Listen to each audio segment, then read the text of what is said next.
This came up on multiple directions. It's three things that is causing me to do this. One, somebody told me recently that they were like, "Oh, you picked." So I picked Launcher first because I was like, "Oh, I just don't know what's going on with Launcher. No one's playing her, so I'm gonna play her." So they were like, "Oh, you picked Launcher. That means the character is bad. You only pick bad characters." Then I had someone be like, "Man, you usually only pick top tier. I know you for only picking top tiers." And then anytime a new game comes out and I don't play a character that's similar to Milia, people are like, "Why are you playing this character? Is not like Milia." So I did the best that I could to gather in as many games as I could that I played seriously. So like the line is competitive is the line I decided to use. Because I actually played, like, I realized while I was putting the characters together, I was like, man, I played a shit ton of fighting games. So I tried to just pick characters from games that I have played in tournaments. And we're going to put this theory to the test. We're going to put the theory to the test. I think I do have to tear this out, though, a little bit. Some people are going to get a little mad, but hey. So yeah, so we're going to make a tier list of all my old mains. Okay.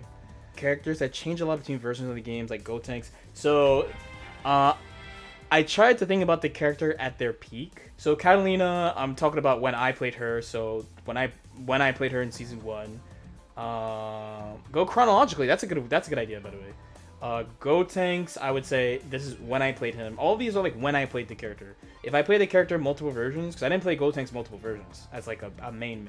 If in the case of Exerd Milia, I think I'm probably gonna average all the versions because I played her every single version. And I'm gonna like let you guys know too. So we should start from the beginning. This is MBAC Akiha Vermilion. I'll give her an A. I'll give her an A. She was actually A+ in her own game, I believe. So there's not a lot of nonsense in MBAC. I think if the game came out today, people would come at it for there not being a lot of sauce. But she's a character that has like really good mix-ups. Her damage is not great. She can heal herself off throw, which is really good. You can loop mix up, which is really nice. You corner carry off everything. She has the worst life, which is fine for Melty, but it still sucks overall. And her reversal options are not so great. But she's a good tournament character. You know, she has good mix and stuff. This character's really fun. I actually was playing MBAC at the same time as SSBM. Marth is down here. Marth is obviously... Like, come on, dude. He's OD. He's OD, and he only gets better over time. That's the best part about Marth. Probably, if I was talking about... Like, even back then, I mean, who was I really scared of? It's just, like... it's just Sheik. It's just Sheik. That's it. That's the only character I was scared of. It's just Sheik. I wasn't even scared of Falco. I just thought the Falco was stupid. But I wasn't, like, scared of him. I was scared of Sheik. That's it. That he was super ridiculous. And it's still ridiculous. I think he just belongs there. Blaze Blue. So this is the entirety of from the beginning of BB up until BBCS Extend. I dropped this character in BBCP, Lychee, down here. Overall, out of all the versions, I probably have to give her an S. She was actually double S tier, and I was actually not good enough to play her when she was at her best. Like, if I got to play her now at my current skill level, that's like unbeatable shit. Like, she is like so close to a broken character. Like, honestly, she's pretty broken. Like, I don't know. I'm fucking trolling. She's pretty broken in BBCS 1. In BBCS 2 and Extend, she's more fair. BBCT, she had broken shit, but they didn't know what they were doing with her. So she had a bunch of shit that doesn't work too. So she was kind of fair. So overall, in all the versions I played her, I'd probably put her here. Valkenhayn, I mean, this nigga is broken. I don't even know. You can't see his head because of the tier maker cropping, but he is so broken. This character is broken as fuck. He has like God anti-air, God mix-up, actually 50-50s you of everything. He doesn't do a lot of damage, but who cares? His corner carry is really good. You barely need to manage his resource. He doesn't really lose. Like, it's like Ragna does good on him, and Kokondoya does good on him, and Lychee does good on him. Like, that's it. Besides that, he just kills everybody. He's like God of everything. The only thing that he's not good at is smashing. That's it. He's good at everything else. And being young. He's not good at being young. Kokonoe, I mean, you already know. This is the only actual truly broken character I've ever played. She's extremely broken. Anyone who has any type of feelings of me being a trash fighting game player, there you go. This character is like, this character is such an enabler that at that time, I've told the story many times, but at that time I was like, Just say the character is broken, because I know half of you don't think I'm good at the game. So just say that she's broken. Like, stop saying that other people are ridiculous, and then when I play her, that she's broken. Just say that she's broken, because she is very broken. I have a couple of videos on her already. Esteban actually has a good video. We gotta watch it on stream sometime. On broken characters, and I was like, yeah, Kokonoe for sure. Oh, I think Mitsuru is before the BBCP, but I would probably put her around here. Mitsuru, this character, when I did not have a job out of college, this character, she is so rich, she paid me in real life. This character is fucking ridiculous. Everyone memes about 5A, but her neutral is goated, her anti-air is goated, her pressure is mad good. It's annoying. So her pressure is a little annoying to do, but the return is really high. She has really good set play also. It's a character that shouldn't have good knockdown, that has like really good knockdown when you get it. So her only flaws is that she doesn't have fast buttons and she can't combo off everything. Besides that, like everything is good. Like DP is good, buttons are really good, damage out of control, like mix up is good. Like almost everything is like perfect. This character is amazing. I got second at EVO with her in 2013, and I was first seed that year. So you can tell that character is really like if I'm like clearing house up and down the coast, then like you can tell the character is really ridiculous, right? We skipped Kohaku, so Kohaku also falls in this camp, I would say, in this level. So the story actually goes, I was playing Akio Vermilion in Actress again, and she changed too much. So I was like, I lost. What was it? There was a Battle by Gazebo, an outdoors tournament in Chinatown, and I lost right outside of top 8. And this is after like I got used to always getting top 3 in NBAC, and I was like, Viakia is not the way. And like a bunch of people were like, no, stick with your character, man. Like you just gotta work a little harder, do this, that, or other thing. And I remembered actually the lesson I learned from Marth, because if Roy was on here, I played Marth for much longer than I played. I played Marth for like 3 years. I played Roy for like 6 months. If I put Roy on this list, that motherfucker is like F. Like he's so bad. F is fucking. Roy is fucking garbage. You cannot change my mind. He fucking sucks. He's bad. And when I changed to Marth, I had a whole like debate about like, oh, but I played him for so long, and you know, maybe I just gotta work harder and stuff. I'm like, yeah, but no matter what I do, I'm gonna get counterpicked by Sheik and then get murdered. So I had that same thought. Not that Viakia was bad, but just like I had to ignore the people who are telling me to stick with my main and make the choice. Like I know I'm making the right choice. I did not actually know she was top tier when I switched to her. I just knew that the main reason why I picked her in particular was because there was a Japanese player who also played Akio Vermilion and back. His name was Hagi, and he switched to Kohaku. So I actually just followed him, and he switched to Kohaku and he won like a 400-man tournament by himself, like singles by himself, and then he won a big 3v3 tournament also with half of them Kohaku. So I was like, I mean, if he could do it, then I might as well try too. And I did try, and then 2 months later, I won my first major. So that's how you know that character is really stupid. That's how you know she's really dumb. She has really good conversion ability. She's really easy. She has a command grab in a game where people are not used to doing. Now obviously multiple players are used to it, but at the time, like they just weren't used to characters that aren't named Koma having good command grabs. She had an unblockable setup. She had like 50/50s off her command grab. She had a bunch of bullshit. That was really, really good. I guess we should do Vampire next. So I would probably put BB Hood Boletta around here. I would say this character is mad good, but her potential is really high, but no one has good enough execution to play her. I'm a big Sako fanboy. That's literally the reason why I played her. I'm just a huge Sako fanboy. I think he's sick, and I think the way he played the character is sick. So I was inspired once again, so I played the character. She's pretty fun. You have to really dedicate yourself to it though. Like she's a character that can definitely perform in that game, but if it was like a main game right now, I think I would play another character with her, like Sasquatch with her or something like that. If I only made Vampire Savior, I mean the only option is Zabel, right? Or Raptor. Yuzuriha probably also around this tier, I think. So I only got to play her for a couple months, but I thought she was actually really fun in a game that like I didn't really enjoy that much. I never thought Undernet was bad, just boring. So she made the game really fun. She had a bunch of this is Unio Yuzuriha, yes, Unio. She had a bunch of like interesting stuff and a bunch of ways to like circumvent the rules of the game that I thought were really interesting. And I had a honestly like a really good time. Uni kind of slowed down around that time, and I think I'll just end up focusing on Persona after playing Uni for a couple months, and that's kind of why I fell out. And then later, you know, they changed her a bunch, and I was like, yeah, I'm not really feeling it. Exert and Ultimax are around the same time, so let's do Ultimax first. So, Mitsuru also, this is Ultimax Mitsuru, also belongs here. So she received some nerfs, system nerfs.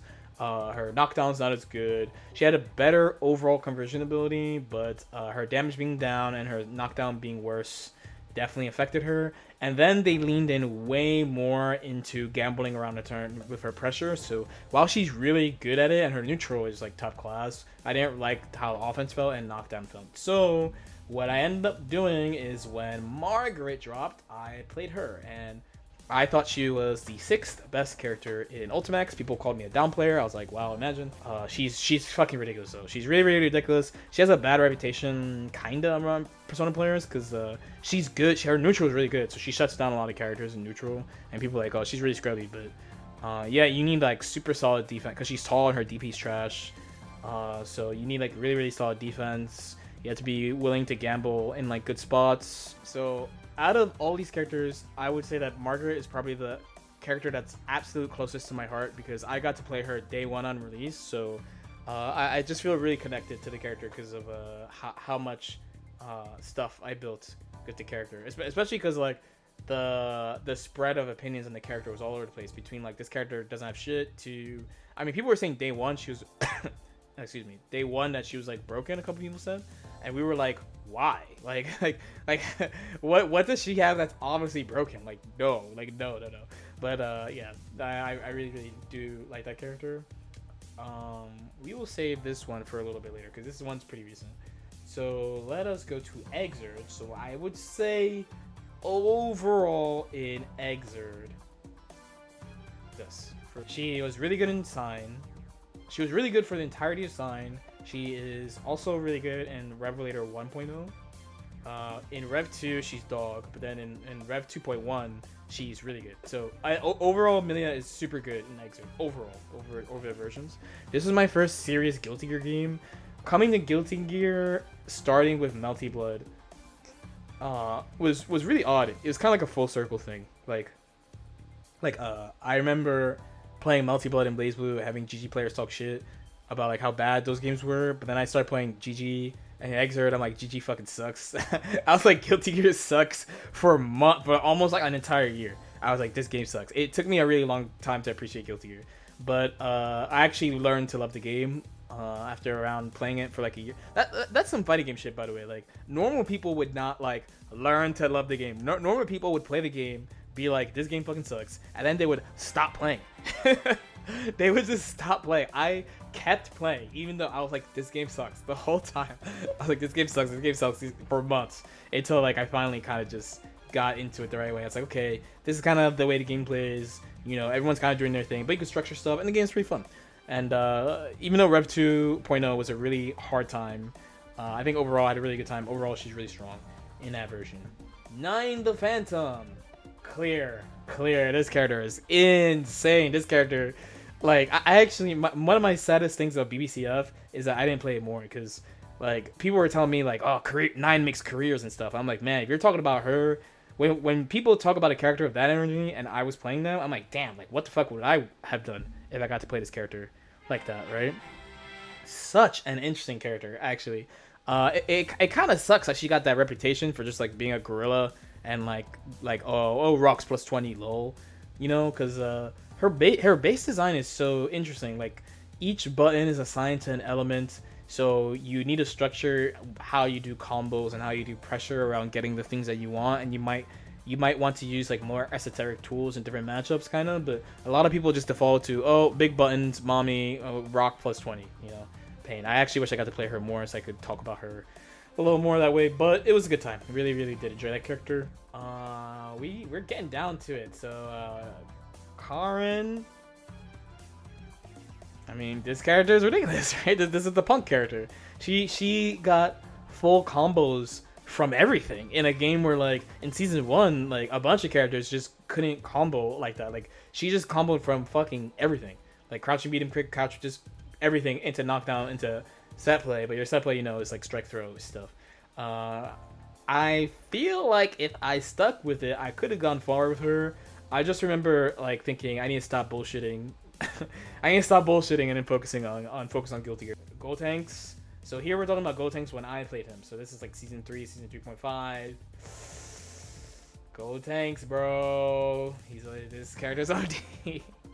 This guy. So I think he is the defining character also of the team. So I know people know it's like the Gold Tanks, Roshi, Broly. Obviously the 3 characters work well together, but Gold Tanks is the one that makes everything happen, right? That everything happens because of Gold Tanks. He was just so ridiculous. Like, he does the same amount of damage as 2 assists by himself. He gets Oki off everything. He gets to burn his assists whatever he wants. He's mad mobile. He has plus frames in a game of no plus frames unless you use assists. His assist was really good. The C assist is ridiculous. He can go through key blasts. Like, he's small. He has good key, like, he has good everything. Good everything, mad damage.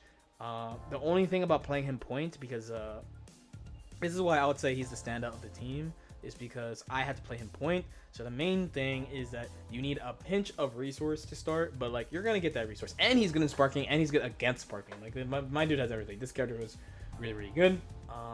Let us go to Catalina. So again, this is when I played. So season 1. Also, I think this character is fucking nonsense. So she is, and we have to talk about this one day about how they've been juicing pro tag characters. So she is definitely part of that. That was a game. That's where the famous "You Can Hold My Nuts." That's where that clip comes from. It's because Catalina. I just came in here to say that this character, along with Gran and Fairy, are gonna be nerfed to the ground. Have a nice day. Fuck you. I have no sympathy for anyone who hates on Catalina. I have 0-0-0. You lose to fucking throws and mids. You can hold my nuts. I have 0-0 sympathy for Catalina haters. I have 0 sympathy. If they fucking shit on my characters, have fun with fucking S tier Lowain. Have fun. We're all gonna love the game then. Have fun. Get the fuck out of here. I have 0 sympathy. When people said fuck GT, when people said fuck GT, I get it. I get it. Even though I didn't have much sympathy, I still get it.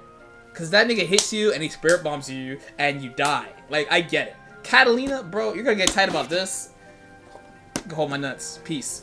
I'm not even gonna ban you. You can come back if you want. You just hold my nuts. 0 fucking sympathy for you. She had the +2 5B in a game with strike throw. She had the throw system in that game was interesting. She took good advantage of it, but she was basically like a strike throw, really pure Shoto character that unfortunately very few people actually got to see peak Catalina, because this was during COVID, so we were all playing online, and I actually think she's a lot worse online than in offline. Offline, I got to play her offline a couple of times. I felt just like so beyond, like, so powerful all the time, because you could just see people whiff and punish. It's much harder to do online. Okay, and we got a couple more. Strive. This is out of my current Strive experience, so this is not counting season 2. We're gonna talk about season 1. Strive is probably this for Milia. I think probably Strive Milia in season 1, looking back at the entirety of season 1, is probably the second worst character I've ever made. The only character I played that's worse than her is Rory, but the gap between Rory and Milia is, like, really huge. I do think Rev 2 Milia is, like, the same as Strive. Rev 2.0, not 2.1. 2.1 she's ridiculous, but 2.0 that's the same feeling I had. The only difference is we got to play. This was like a new system. It's a new system. I had, like, all my experience in Milia, all this stuff, like, really helped me out. You know, after, like, a few months of, like, developing matchups and stuff and just seeing, like, what type of stuff other characters are doing, I'm just like, man, like, she has all the tools. That was the most painful thing. She had all the tools, just none of the return. So hopefully in season 2 we'll see her maybe around here compared to my mains. Here would be nice, but I feel like it's probably here. Right? So a couple more. So Yukari, it's actually Shadow Yukari specifically. So Shadow Yukari is definitely like this type of thing. By the way, these aren't ordered, I should say. These are ordered. But, so, a lot of people, when Ultimax 2.0 came out, they're like, why the fuck are you playing Shadow Yukari? Shadow Mitsuru is right there, and Margaret's right there. So let me explain, because I never actually explained it, but people ask me, like, nonstop, what are you doing? So, the reason why I ended up playing Yukari is 3 reasons. 1, I vowed to myself this year that I will stop playing characters who their design is they're minus off everything, but if they hit you, they win the game, which Shadow Mitsuru is that. I am done playing that shit. I fucking hate playing that shit. If you're talking about Lychee right here, there was a period in BlazBlue. This is ancient BlazBlue lore, but in BlazBlue Extend, I was like, Lychee is not great compared to previous versions. She's like B plus, maybe A minus. Then in CP, she's S tier. In CP 1.0 and 1.1, so Chrono Phantasm 1.0, 1.0, she's S tier in both. But they changed her design so she's more based around her pressure and stuff, and you have to like.